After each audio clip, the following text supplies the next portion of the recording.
So we got a little bit of time to talk voter turnout and influence of millennials and all that, but can you just specifically give me a timeline and an idea for voter access here in North Carolina and how it's changed within the last year?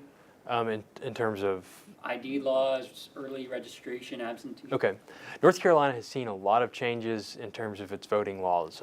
We were going to have the first time we had voter ID in a presidential election. Then the court said that that was unconstitutional. So then the state had to go back and say, okay, well, what do we do now, one way or another?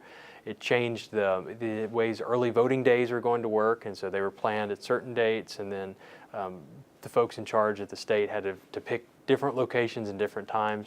So that's been a bit confusing for folks. Right now, there's no voter ID.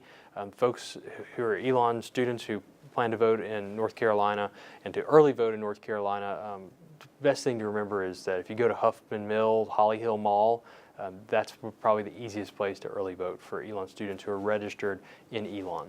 Gotcha. And then as far as kind of young voters and millennials, where do you see their influence potentially lying in this race? Millennials have the potential to not only shape this race, but every race for the next 20 or 30 years. Millennials are now the largest demographic group in the country in terms of age. Millennials are also finally coming into their own politically. We do see lower participation rates among millennials, but it's not necessarily clear that that's a long-term trend. So young people just don't vote as much. It's not necessarily a millennial thing. It's just that until you have a house, until you're paying taxes, until you're embedded into a school system with children, you're just not as planted in a place. And so when you're not as planted, you're less likely to vote. That's the short, oversimplified answer of why millennials aren't voting as enough. If they voted more, they'd have a bigger impact. But millennials are the generation in many ways that has control over the future of the United States.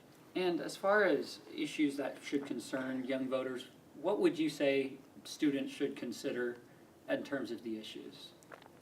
It's hard for me to say which issues students should consider because in some ways that says this is what's important. It depends person to person, yeah. But I mean, what are some of for a general college audience, what should they be looking out for? A couple things to look out for are things like what's the economic plan for this person.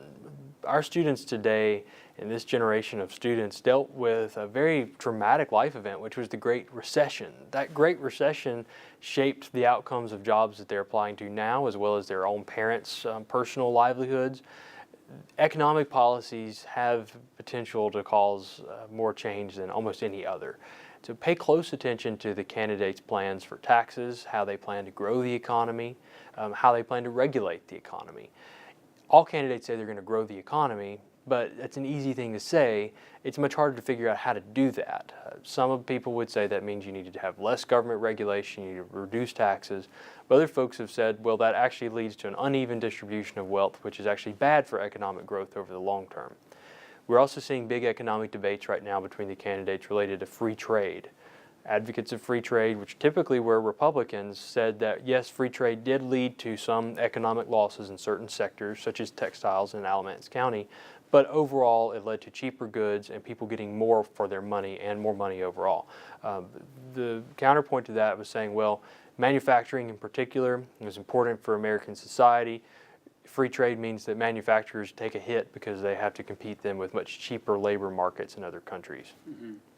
And as one thing I heard from Mr. Colbert at American Gov is he says he kind of bugs him a little bit when he hears all the Trump and Clinton and all the presidential talk when the people who are going to impact you most are your local representatives. Right.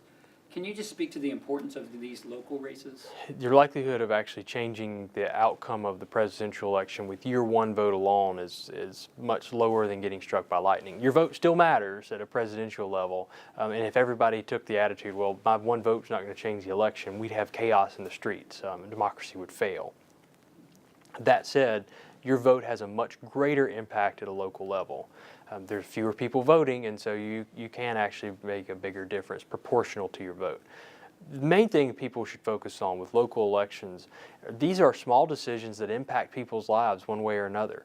You want more sidewalks in your community? The president has very little to do with that. That's much more about the county commissioners, if you're in Alamance County, or other local officials, depending on where you live. You don't think schools are good enough? Well, that's largely related to school board members wherever you live. You think that the police aren't handling things well one way or another. That's where you may change things on your vote for sheriff or your vote for mayor of local municipalities. These local elections deal with candidates who you can actually talk to.